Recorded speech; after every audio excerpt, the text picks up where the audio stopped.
Morning. Good morning, everyone. Bonjour tout le monde. Bonjour. Yesterday marked the latest in President Trump's unprecedented series of U.S. tariffs that are designed to reshape the international trading system. The ambition of these measures is enormous. The effects on the global economy will be monumental. We received confirmation that the latest reciprocal tariffs will not be imposed on Canada. At the same time, President Trump confirmed that the tariffs announced last week against our auto industry will come in, and indeed have come into effect today. So while it's progress that further tariffs were not imposed on Canada yesterday, the President's actions will reverberate here in Canada and across the world. Three different sets of U.S. tariffs remain in place and will continue to pose significant threats to Canadian workers and Canadian businesses. And while they have been imposed under different premises, some things are consistent. They are all unjustified, unwarranted, and in our judgment, misguided. And we are already seeing the consequences. Just last evening, workers from Unifor Local 444, with whom I met last week, learned that their auto assembly plant in Windsor will be shutting down for at least the next 2 weeks. That's 3,600 workers who are now out of work, not by their choice. Workers who now worry how they're going to put food on the table and pay their bills. I and my government stand in solidarity with those workers in Windsor and all those workers hurt by President Trump's tariffs. And that's why we committed from the very start that all, and I repeat, all of our tariff proceeds will go to protect workers affected by the tariffs. Les premiers tarifs ont été annoncés en février. Après une brève pause, ils ont été remis en place en mars. Selon l'administration Trump, ils ont été mis en place en réponse au trafic de fentanyl qui aurait lieu à notre frontière commune. Pourtant, 0,20% du fentanyl qui entre aux États-Unis vient du Canada. Et malgré ce fait, le gouvernement précédent a agi dès décembre avec un plan frontalier robuste d'1,3 milliard de dollars. 1,3 milliard de dollars. Un plan qui implique de nouveaux outils pour nos forces policières, des hélicoptères, des drones et des équipes canines pour détecter et empêcher le trafic de fentanyl et des produits chimiques utilisés pour produire cette drogue. That plan is working. As U.S. Customs and Border Protection themselves have acknowledged, there was a 97% drop in fentanyl seized at our shared border in January compared to December. In fact, Canada was not mentioned once in the United States annual report that lists the biggest threat to that country. Just last night, the U.S. Senate made it clear that these tariffs are a mistake. The Senate voted to repeal them in a symbolic but important assertion of both fact and solidarity. The second set of U.S. tariffs were imposed in March on steel and aluminum imports from around the world, including Canada. Canada has long been the United States' main supplier of these materials, materials that are vital to building Americans' homes, their cars, their bridges, their consumer goods, and so much more. These materials are vital to powering America's economy. The President pursued similar tariffs on steel and aluminum during his first term, a process which led to thousands of lost jobs in America. Then, as now, those tariffs were in clear violation of trading agreements. Today it's CUSMA, an agreement that the President himself negotiated and promoted during his first term. an agreement that we in Canada have upheld in good faith. Last week, the President and his administration announced their third set of tariffs, this time against auto imports primarily from Mexico and Canada. In the year I was born, Canada and the United States signed the Auto Pact, an agreement that ended auto tariffs between our nations and began a 60-year period, you can guess my age, a 60-year period of close cooperation, partnership, job growth, and prosperity. And that era has now ended unless the United States and Canada can agree on a new comprehensive approach. Yesterday's actions by the U.S. administration, while not specifically targeting Canada, will rupture the global economy and adversely affect global economic growth. The global economy is fundamentally different today than it was yesterday. The system of global trade anchored on the United States that Canada has relied on since the end of the Second World War, a system that, while not perfect, has helped to deliver prosperity for our country for decades, is over. Our old relationship of steadily deepening integration with the United States is over. The 80-year period when the United States embraced the mantle of global economic leadership, when it forged alliances rooted in trust and mutual respect, and championed the free and open exchange of goods and services, is over. Well, this is a tragedy. It is also the new reality. We must respond with both purpose and force. We are a free, sovereign, and ambitious country. We are masters in our own home. Nous sommes maîtres chez nous. Nous contrôlons notre destin. Nous allons tracer notre propre voie. Nous choisissons de nous battre, de protéger et de bâtir. Nous allons nous battre contre ces tarifs jusqu'à ce qu'ils soient annulés. Nous allons protéger nos travailleurs et nos entreprises pendant cette période difficile. Surtout, nous allons bâtir une économie canadienne renouvelée. Nous allons bâtir un Canada fort. We will fight to bring each of these tariffs to an end. We're fighting in courts, challenging that these tariffs have been illegally imposed under U.S. law. We have filed disputes underscoring that they are in violation of our free trade agreement, CUSMA.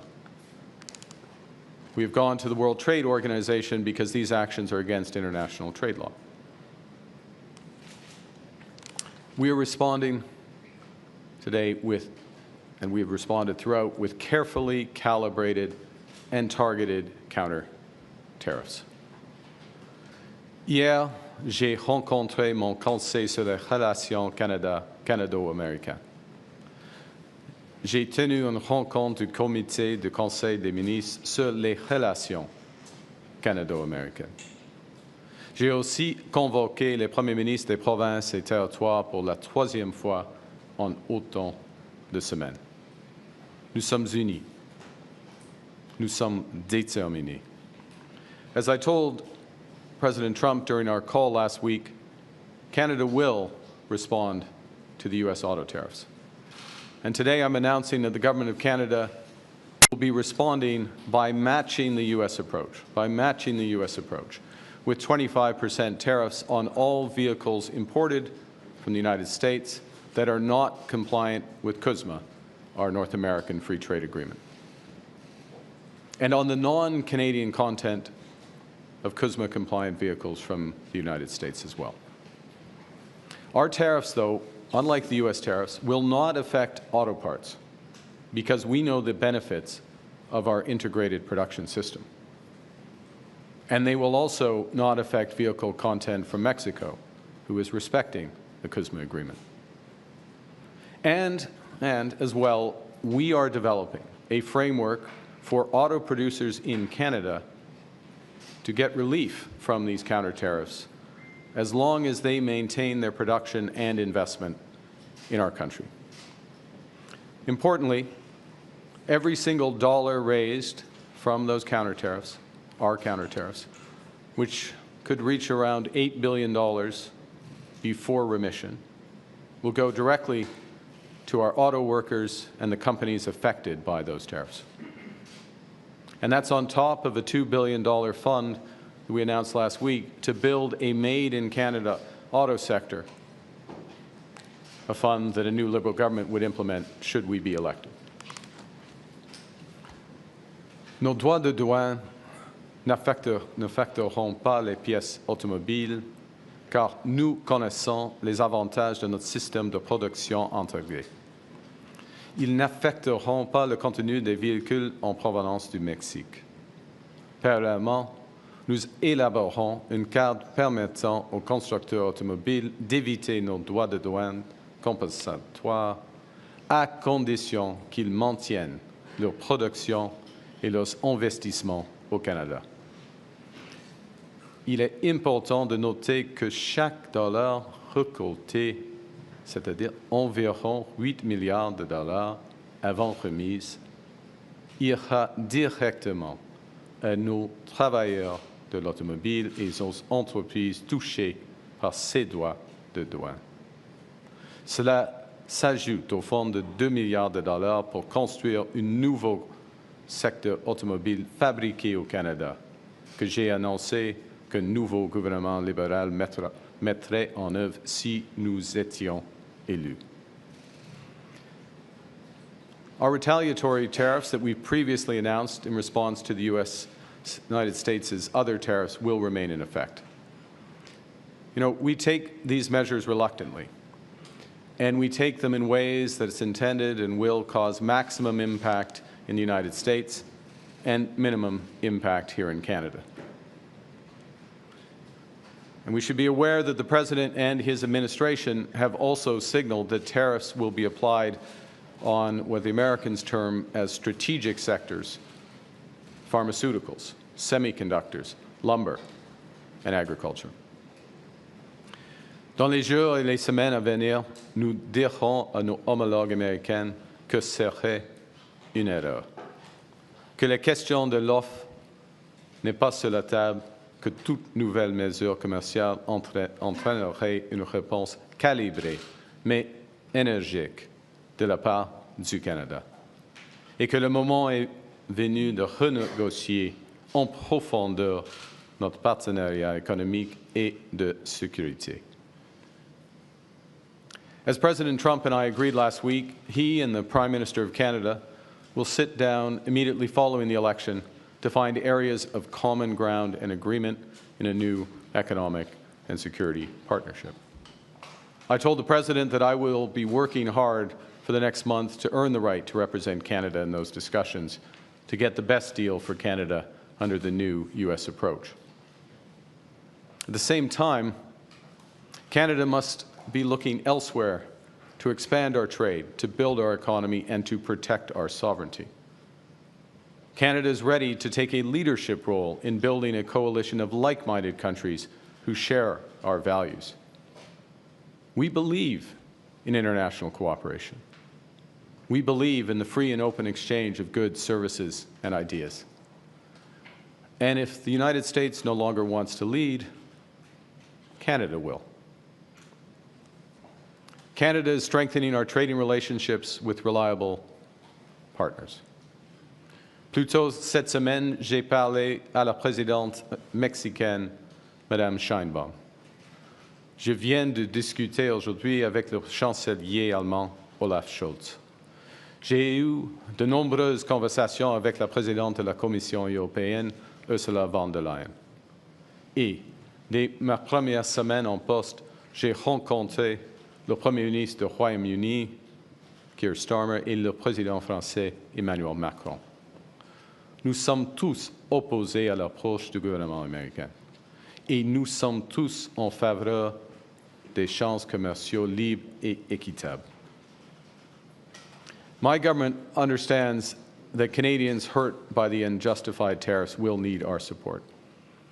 And to our workers producing sustainable, high-quality lumber in Smithers, Prince George, and Elmsdale, to our workers extracting oil and gas around Fort McMurray and in northeastern BC, aux travailleurs dans les alumineries du Saguenay, to our workers at the steel mills in Hamilton, Sault Ste. Marie, et La Bosse, to our workers at auto assembly plants in Windsor, Ingersoll, and Oakville, to all our workers who might be worried about their next paycheck and their futures, the federal government will do everything in our power to protect you and your careers. In this new world, we have to look out for ourselves, and because we are Canadian, we will always look out for each other. La semaine dernière, j'ai annoncé plusieurs mesures ciblées pour soutenir les travailleurs et les entreprises directement touchées par la guerre commerciale de Président Trump. Pour les travailleurs, nous avons supprimé le délai d'1 semaine pour obtenir l'assurance emploi. Nous avons fait en sorte qu'ils n'aient pas à épuiser leur indemnité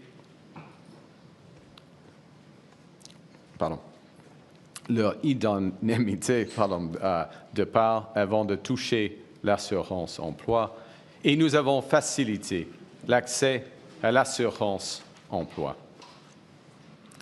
Comme je l'ai dit et répété, mon gouvernement va utiliser chaque dollar tiré de nos comptes Tariff pour soutenir les travailleurs canadiens tant et aussi longtemps que cette guerre commerciale perdure. Nous allons aussi appuyer les entreprises canadiennes. Nous avons reporté les paiements d'impôts sur le revenu ainsi que les versements de la TPS et de la TVH pour les entreprises. Nous avons mis en place de nouvelles mesures pour leur fournir de liquidités, une aide financière importante qui va aider nos entreprises à braver cette tempête.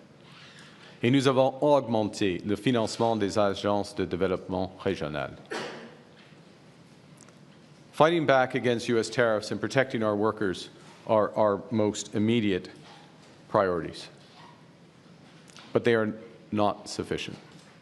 Our task as a nation in the coming weeks and months and years is to think bigger and to act bigger. We can draw strength right now from each other. From Canadians who are supporting local businesses, Canadians who are buying Canadian, Canadians who are changing their travel plans, and Canadians who are helping each other as neighbors. We are powerful when we act together. From providing refuge to stranded passengers in Gander to fighting forest fires in California, Canadians have done extraordinary things for Americans when they needed it most. Now, more than ever, we need to do extraordinary things for ourselves. We will need to do things previously thought impossible at speeds we haven't seen in generations. Breaking down internal trade barriers so that we can have one Canadian economy, not 13. Making Canada more productive and competitive. Building things in this country again. Millions more homes. Building clean and conventional energy. Building more public transport, more mines, more assembly lines. Building new trade corridors with reliable partners. Building a Canada that works for everyone.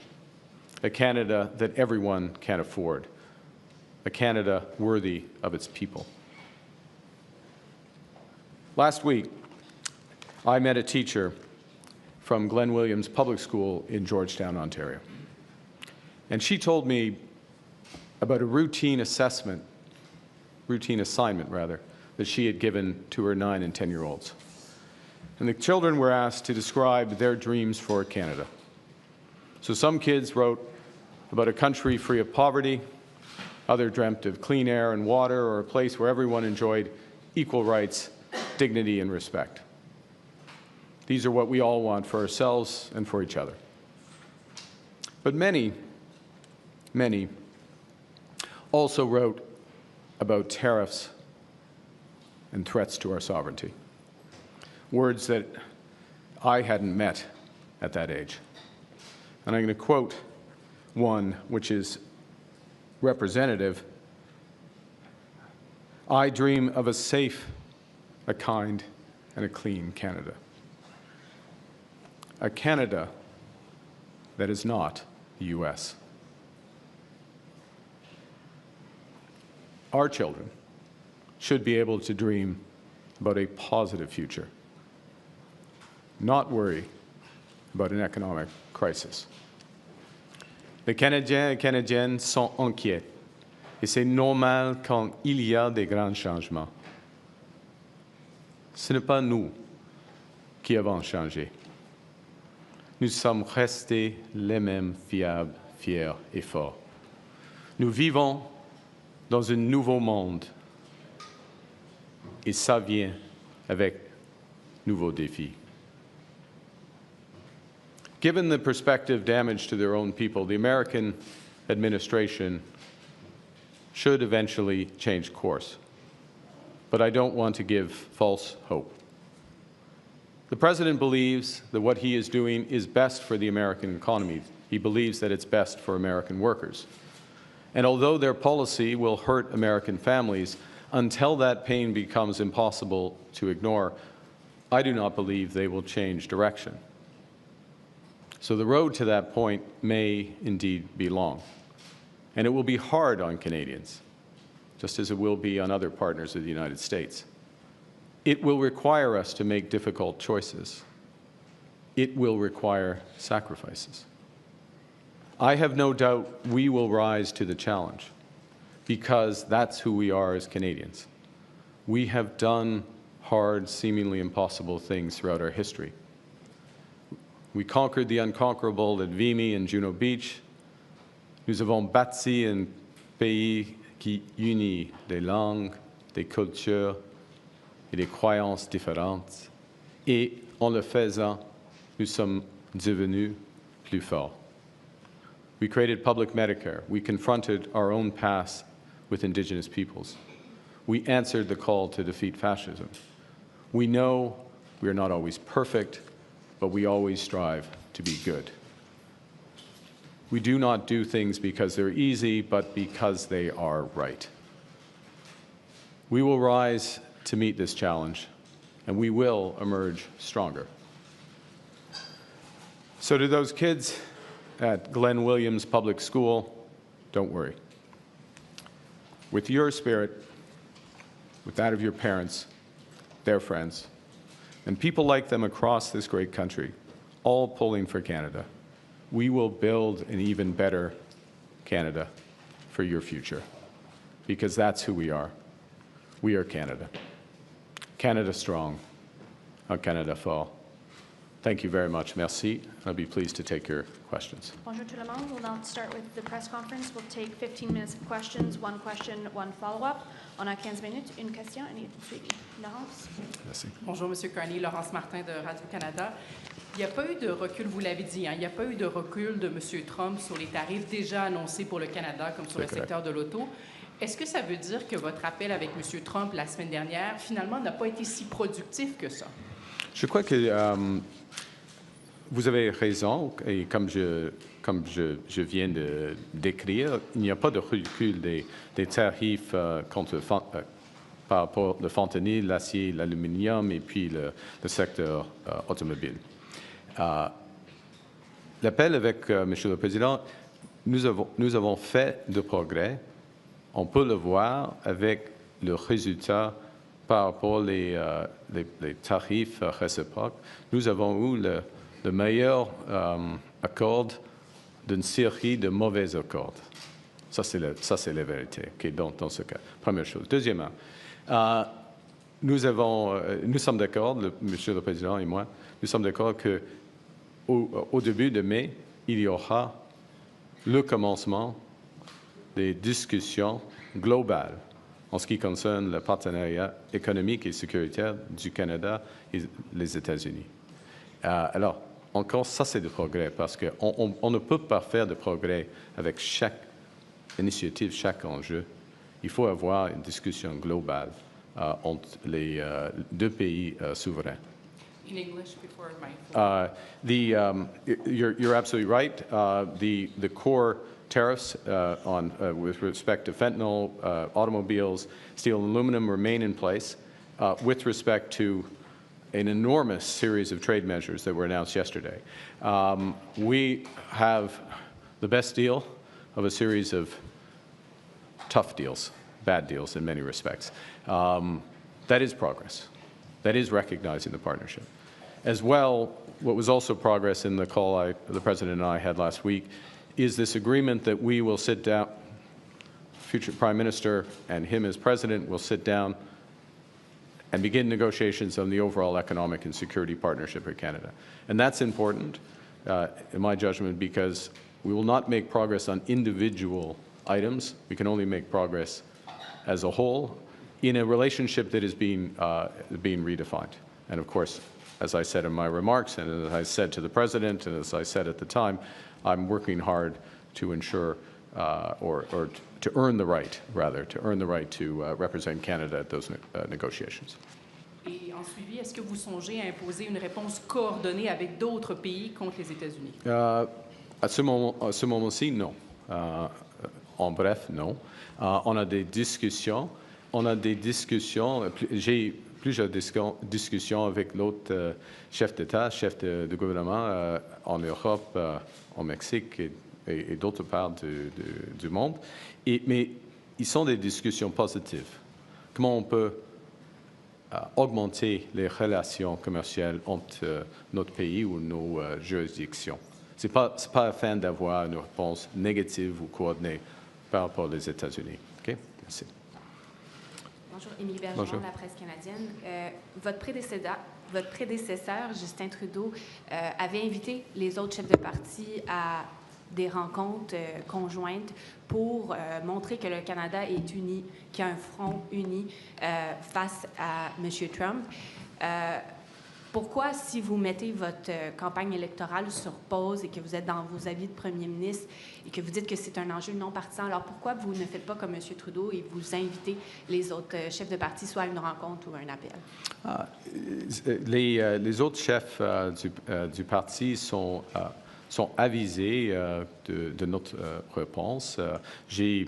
En ce qui concerne la coordination canadienne, j'ai plusieurs discussions avec tous les premiers ministres des provinces et territoires en groupe et dans un sens bilatéral, des discussions avec des chefs des syndicats, des chefs des dirigeants autochtones, des PDG, tout cela. Il y a beaucoup de consultations, coordination. Et nous avons une équipe canadienne par rapport aux États-Unis. Et si je peux dire, la réunion aujourd'hui des premiers ministres était fantastique dans un sens, parce que nous sommes tous alignés. OK.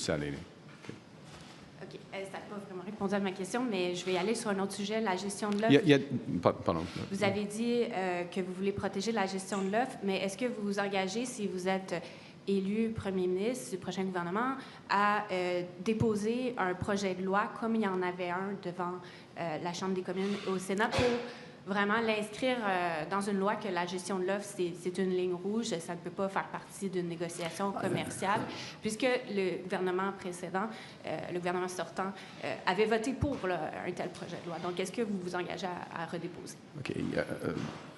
On commence avec le fait que c'est un nouveau gouvernement. Il y a des changements. Nouveau premier ministre, nouveau gouvernement.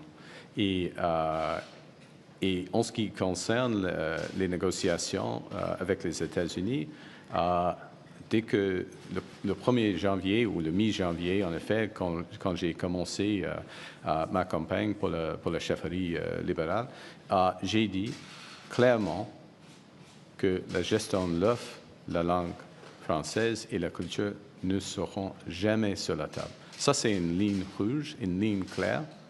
Et nous n'avons pas, par exemple, les discuté, Monsieur le Président et moi, pendant notre appel. Okay? Good morning, Tonda McCharles, Toronto Star. Could you please expand and be specific on what you mean by an economic and security agreement? is that a new CUSMA, or is that some other deal that renegotiates NORAD or some other broader security agreement? So it's, from our perspective, if I may, that there have been so many, I would say from our perspective as government, my personal perspective, also from the perspective of workers, businesses, investors, Canadians, there have been so many violations, outright violations of CUSMA. There's supposed to be, I'll give you one example, one of many examples, but for steel and aluminum, there is an explicit side letter in CUSMA which says that there needs to be 60-day consultations for any changes. That obviously was not the case. There are many other examples of this. There have been so many of these violations that there is a need to have a renegotiation and a reaffirmation of which elements of the commercial relationship, the trading relationship, stand. Now, they may change, given the objectives of the United States. They may change, given, in fact, I think they will change from our perspective as well, in terms of what we need to do that's best for Canada, given the new U.S. position on so many things.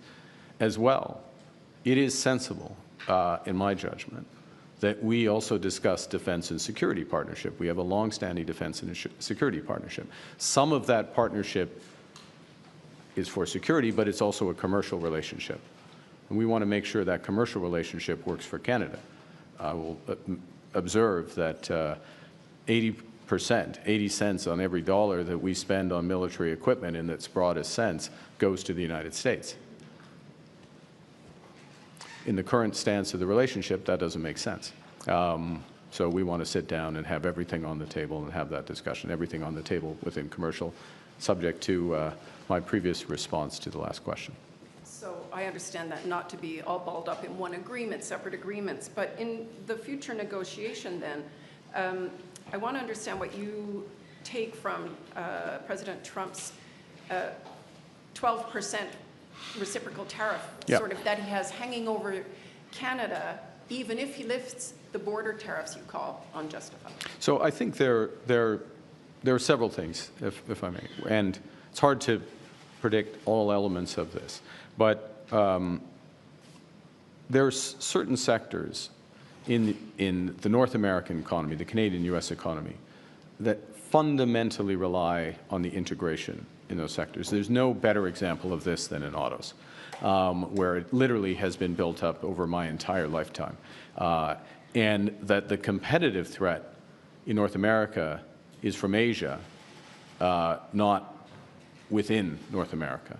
And it will become our judgment, and the judgment, I would say, of virtually everybody who works in the auto industry, virtually everyone, not everyone, not the UAW apparently, but I think they're going to find out, that this is going to damage the U.S. auto industry as well as the Canadian auto industry. And it's going to damage the industry relative to competition from Asia.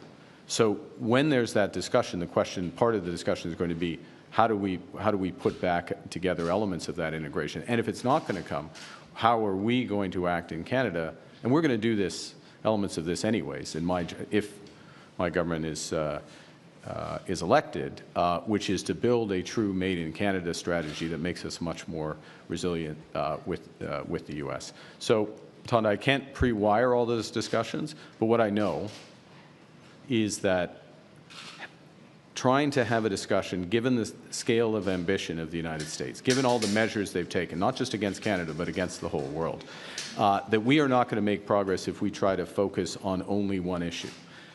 We need to reset the overall relationship.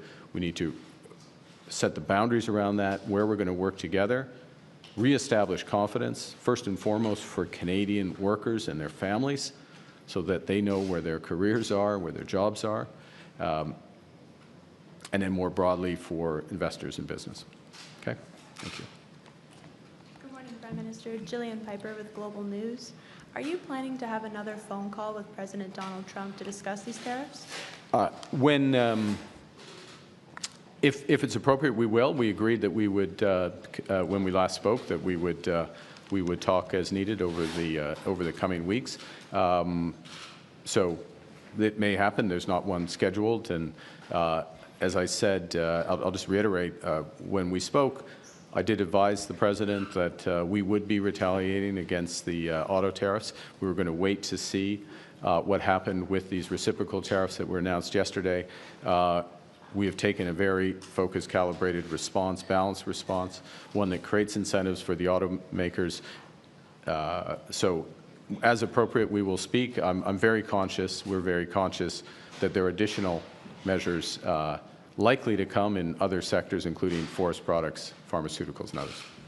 You said previously that the relationship that Canada had with the United States is now over.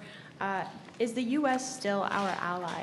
The U.S. Absolutely. Look, the U.S. is absolutely our ally. It's our ally in security and defense partnerships. It's our most important security ally. For example, it's still, even with these tariffs, the largest trading partners.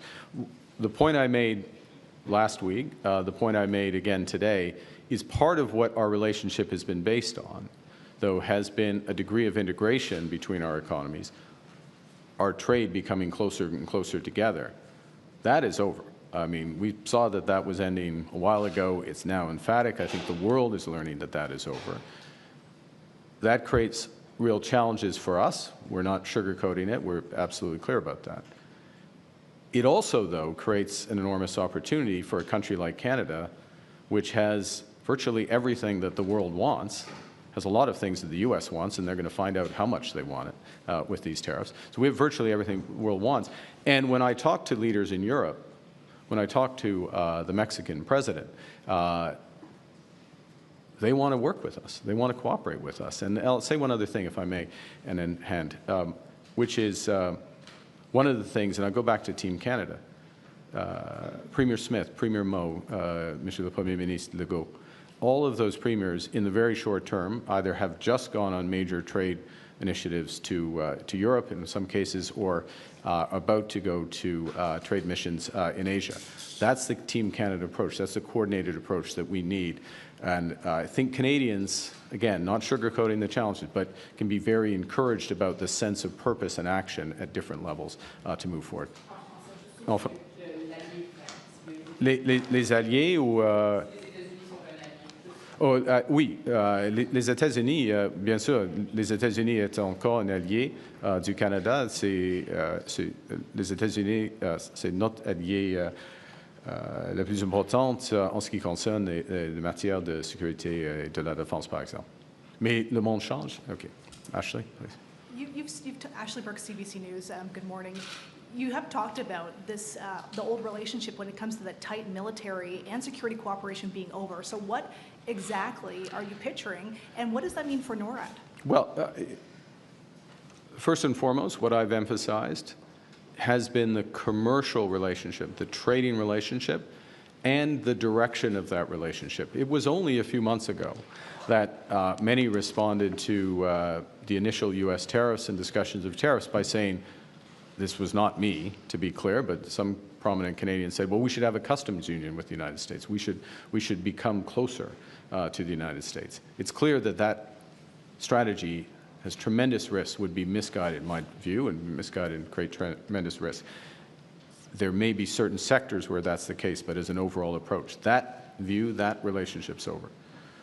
As I just said, our military and security relationship is still, with the United States, is still our most important one, without question. So I didn't declare the end of that, and I'm not declaring the end of that. What I have emphasized, and my government has taken action on, is diversifying and reinforcing other aspects of our security partnership. So we signed a major defense agreement with Australia, over-the-horizon radar. My trips to Paris and London were partly about deepening our security partnerships with those countries. We're looking on diversification in terms of maritime procurement and other aspects of procurement. We're reviewing the F-35 fighters to make sure that that's the right approach for the country going forward, given the other considerations. Last question. Yeah. You talked about how long and hard the road could be for Canadians if Mr. Trump keeps these tariffs in place. How long and hard, and is Canada headed towards a recession? Well, look, I think it starts with what the implications of these tariffs, yesterday's tariffs, which affect all economy, virtually every economy in the world, means for the global economy and the U.S. economy and a U.S. economy which is slowing, U.S. economy where inflation is starting to pick up, where financial conditions are going to start to tighten, and a U.S. economy which has a possibility of tipping into recession themselves. So it starts there. It is usually the case that when the United States has a recession, that it's very difficult for Canada to avoid something similar. There's been exceptions to that. With the financial crisis, 2008-9, when I was governor, we avoided a recession.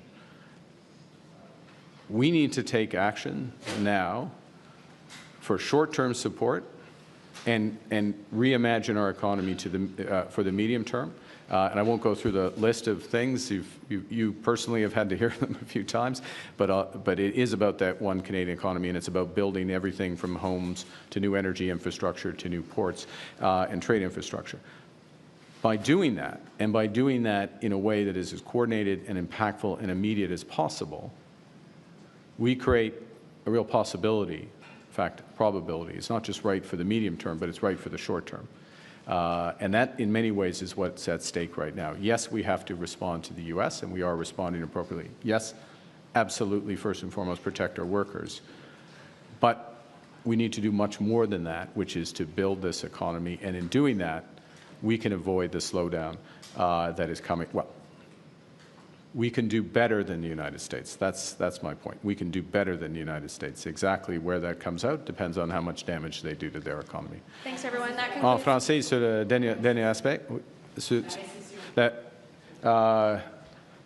en ce qui concerne le taux de croissance à l'échelle globale, ce qui est sûr est que les tarifs américains vont desserrer au moins l'économie mondiale, y compris et surtout l'économie américaine.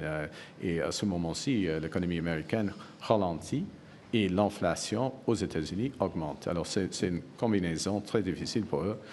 Et c'est avant d'avoir des grands tarifs. Dans ces circonstances, normalement, il y a un fort ralentissement de l'économie canadienne. Mais on l'a évité en 2008, quand j'étais gouverneur de la Banque du Canada, et nous pouvons réduire l'impact négatif, les retombées négatives de l'économie américaine d'ici au Canada avec de la force, de la force économique, y compris tous les volets afin de bâtir une économie forte. Okay, thanks, C'est everyone. tout? Yeah. Sorry, we're done. Sorry. Thank you. Sorry. Thanks, everyone. Okay, merci. Thank you.